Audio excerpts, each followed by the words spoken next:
Welcome to today's monthly special for the non-farm payrolls number due out in 5 minutes' time. We're looking for a print of around 160,000 jobs to have been found in the month of May. These are figures for the month overall. This is job creations, 160,000. This is after 160,000 was found in April. Now, bearing in mind yesterday, the late release of the ADP numbers, the private payroll figures, we saw an uplift of 10,000 on the April month. So could we see a revision up on the month of April for this government figure out today? I'll be looking for a slightly stronger figure today for the main number itself. Yesterday, if anything, we were slightly higher than market consensus. These are the figures we're looking at. The unemployment rate down from 5% down to 4.9%. The average hourly earnings, this print in May was 0.3%, a 0.2% rise expected this time around. Now, the significance of this particular event is that it is right up against the next Fed meeting, when some are still saying there's a 22% chance, according to Fed Fund futures, that the Federal Open Market Committee, the voting members, will vote to raise interest rates. That's the chance that it could happen in the June meeting. The problem is the fact it's a week and 1 day before what is now becoming one of the main events to watch, and that's the EU referendum for us here in the UK. That is becoming such a big thing to watch for. Let's introduce our guest, Alex Lydall from Foenix Partners, who is taking a look at this from a foreign exchange point of view. Alex, thanks indeed for dropping by. Thanks for popping in. We'll talk a little bit about the foreign exchange markets in just a minute, but how far away are you from consensus? What's your thought on the numbers? It's difficult to see a huge surprise. We saw a fair downturn last month, but out of the past 6 months before that, largely quite bullish numbers.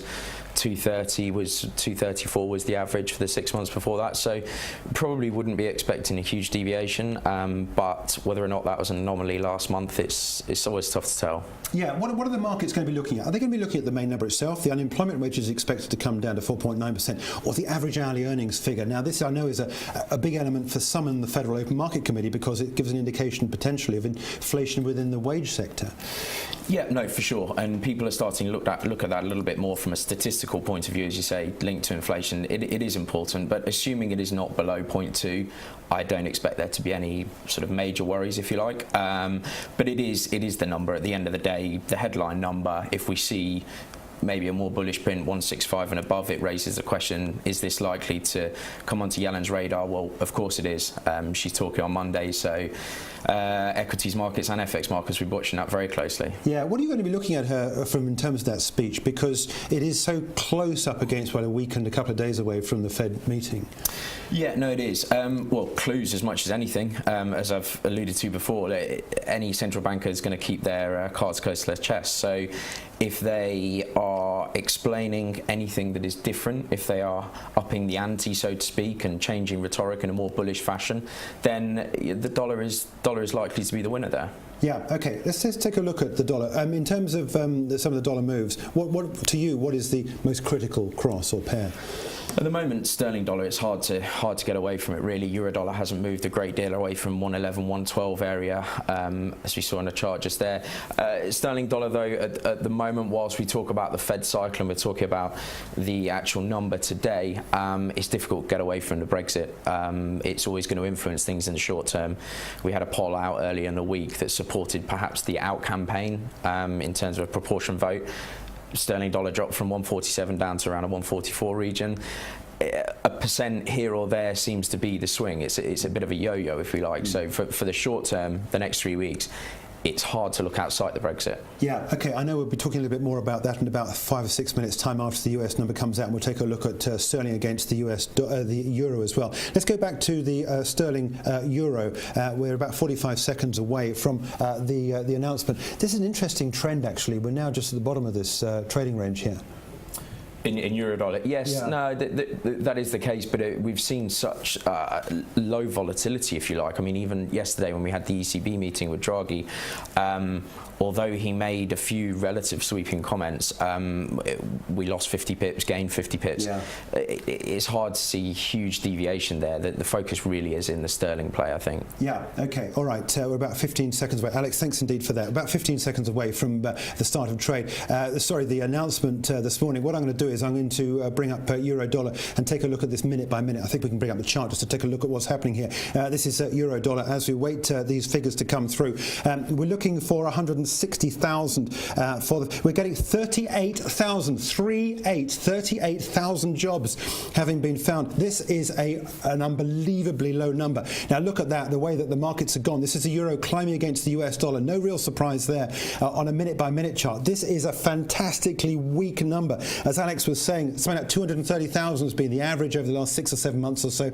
We've got 38,000. Unemployment rate down to 4.7%. How can this be? The reason why is because it's a different base calculation.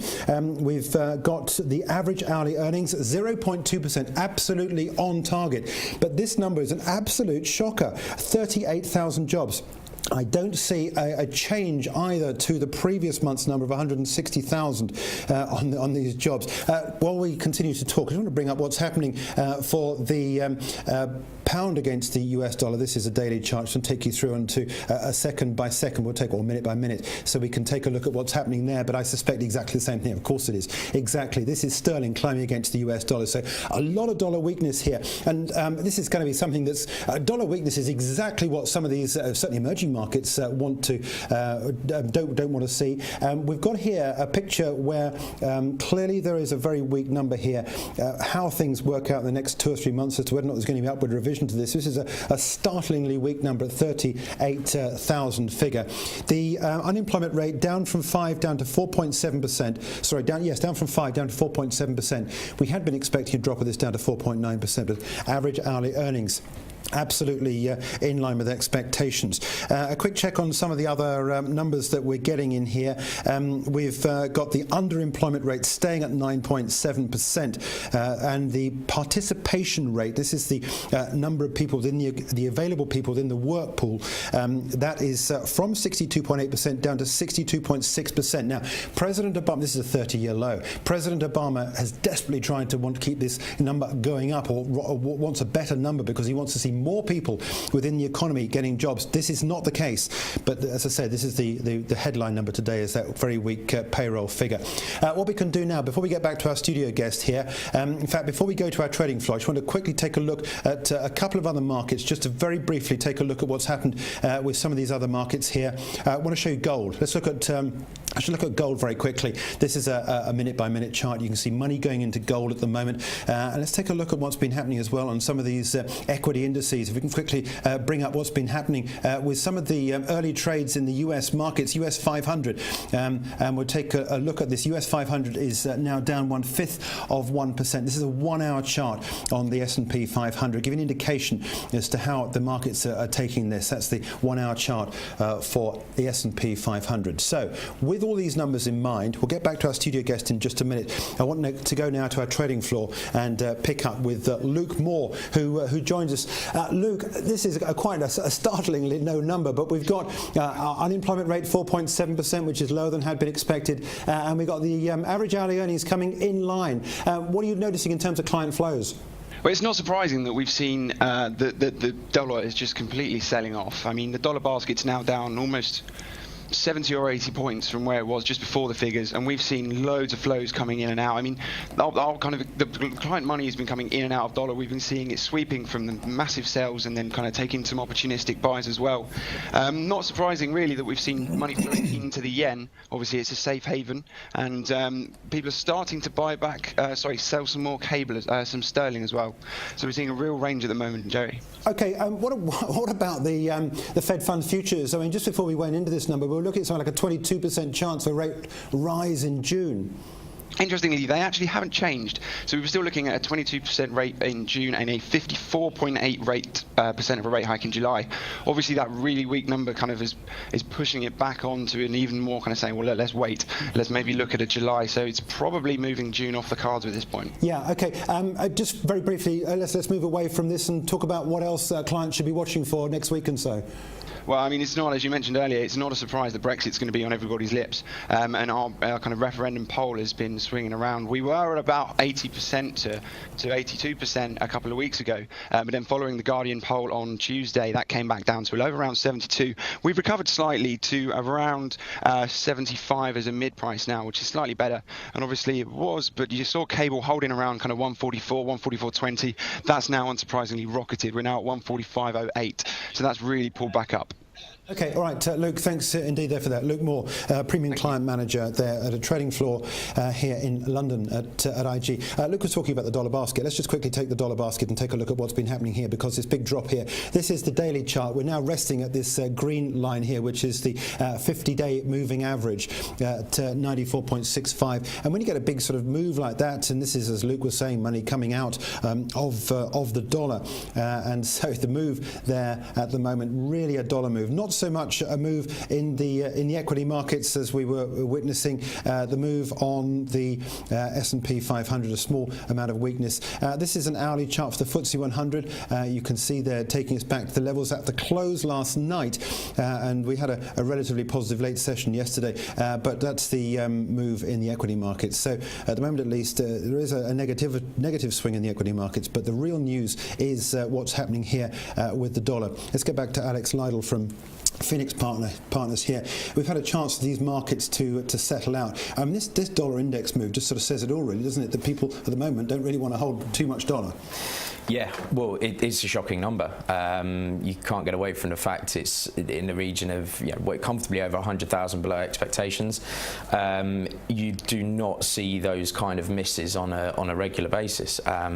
20, 30,000 deviations often occur, but see over 100,000 is very surprising.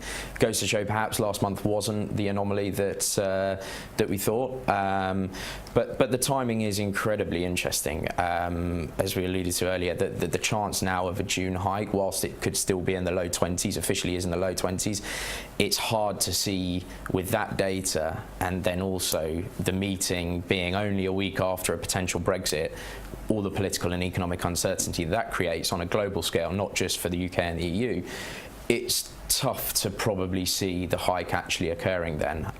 So this is actually a fortuitous number in that respect, in as much as it means that the Fed members that will be voting at that evening, was it Wednesday, it's 2 weeks' time, isn't it, or 10 days, 12 days' time, they can now sit back and say, well, look, the economic data is not that good, we won't actually go in June. But what they're seriously thinking is, thank goodness we don't have to make a decision, because we got that global event happening the following week. Yeah, no, you could definitely view it as that. Maybe it's made the decision a little bit easier to a certain extent. It's only 2 meetings ago where the global risk statement was taken out by the FOMC. So that was alluding to China back last summer and the risks that have been on the global market since then. That has been taken out, and hence why people are starting to talk about a more bullish rhetoric around the Fed. But maybe there's a step back now. That certainly isn't to say that July is off the cards. Still a bit of a 50-50 on that, I think, from market expectations. Just want to, Luke was mentioning dollar yen, interesting trade. Let's take a look at dollar yen very quickly. We can bring up the chart in dollar yen. You can see, again, we've got this lower dollar against the Japanese yen. We've been following a lot about what's happening in the equity markets with regard to the dollar recently. And I know in Japan especially, where they like to see a weak local currency, get lots of exports that way. This is the sort of thing they're not really going to want to see. And of course, emerging markets as well. Yeah, no, they're definitely not. I mean, the G7 summit just last week was actually in Japan, and this was on the agenda. They certainly don't want to see, from export perspective, the yen down, in the low 100s or towards the 107, 108 region. It brings back, is there a possibility of an intervention of sorts at some point?